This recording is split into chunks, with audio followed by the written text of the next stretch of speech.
Metal Gear creator Hideo Kojima is gearing up to show off his studio's new Fox engine at GDC, focusing on the techniques used in last fall's demo for Metal Gear Solid Ground Zeroes.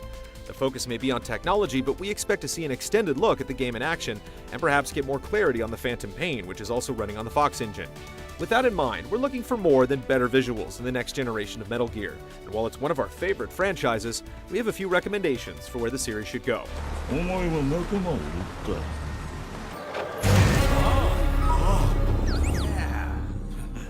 The experiment that was Metal Gear Online may have failed to stir the hearts of the Foxhound faithful, but that shouldn't discourage Kojima Productions from reinvestigating online elements in the series going forward.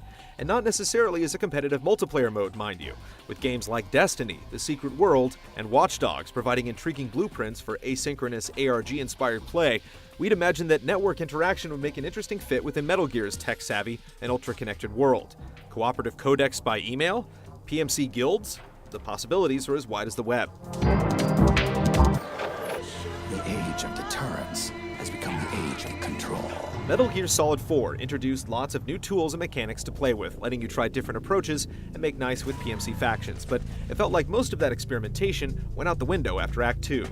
Don't get us wrong, we like a change of pace, but the second half of the game just didn't seem to have the same substance behind it. Give us levels that let us leverage our skills in new environments rather than heading to the city just to get an earful of whistling.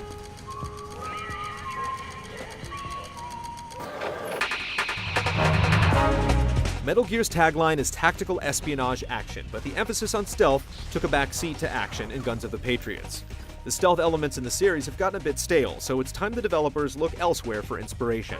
One series that's nailed the silent but deadly approach is the recent Arkham games, where Batman uses detective mode and a plethora of gadgets to take down his opponents undetected. Raiden uses something similar in Revengeance, but Kojima needs to push the concept further. Snake's next adventure needs to put a stronger emphasis on remaining hidden in the shadows. Snake, it's me. Otacon. With solid voice acting and extended cinemas, Metal Gear Solid was one of the first games to really feel like a movie. However, the long-winded conversations and endless cinemas have become tough to bear for all but the most die-hard fans. Nobody should have to wrestle with the urge to skip a cutscene. Get Kojima an editor, keep the lead story moving, and save the rambling for fans that seek it out. You're right.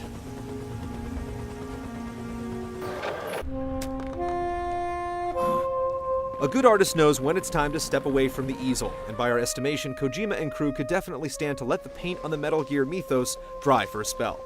Rather than adding more threads to the series' convoluted web of conspiracy theories, it should instead focus on the strategy that served its best installments well, telling original, standalone stories with independent arcs but resonant themes. The essence of Metal Gear is bound together by memorable characters and cinematic storytelling, not confusing plot points. Like Snake's own methodology out on the battlefield, sometimes the simplest approach is the best one to take.